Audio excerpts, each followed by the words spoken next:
Shalom, kita akan merenungkan firman Tuhan yang bertema Surat Kristus yang terdapat di dalam 2 Korintus 3 ayat 3. Karena telah ternyata bahwa kamu adalah surat Kristus yang telah ditulis oleh pelayanan kami. Ditulis bukan dengan tinta, tetapi dengan roh dari Allah yang hidup, bukan pada loh-loh batu, melainkan pada loh-loh daging, yaitu di dalam hati manusia. Apabila kita mempelajari ilmu pedagogi, biasanya kita diperkenalkan dengan berbagai macam sarana mengajar. Salah satu sarana itu adalah alat peraga. Dari sekian banyaknya alat peraga, ternyata ada satu alat peraga yang dinilai paling baik untuk mengajar, yaitu guru itu sendiri. Karena gaya hidup dan cara mengajar seorang guru sangat memudahkan bagi seorang murid untuk memahami setiap pelajaran yang diajarkan.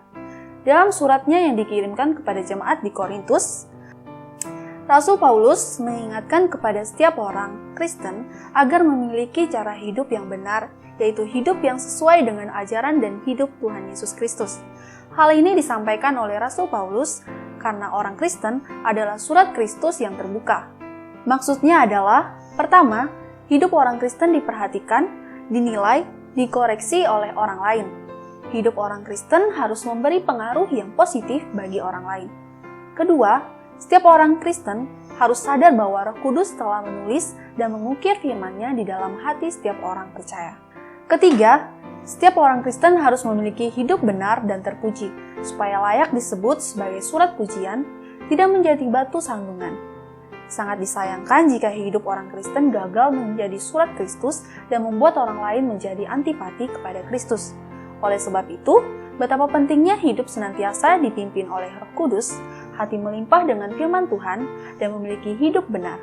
Karena dengan cara inilah, kita bisa menjadi surat Kristus yang terbuka, yang dapat menarik semua orang untuk datang kepada Kristus.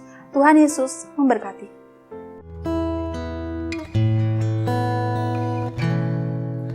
Bagaikan bejana, siap dibantu. Demikian hidupku di tangan-Mu, dengan urapan kuasa Roh-Mu, ku dibawa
Pertolonganku ialah dari Tuhan yang menjadikan langit dan bumi.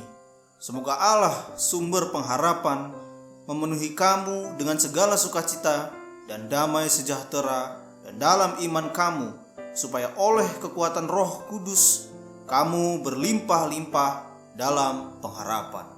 Karena Allah lah yang mengerjakan di dalam kamu, baik kemauan maupun pekerjaan menurut kerelaannya. Damai sejahtera Allah yang melampaui segala akal akan memelihara hati dan pikiranmu dalam Kristus Yesus. Amin.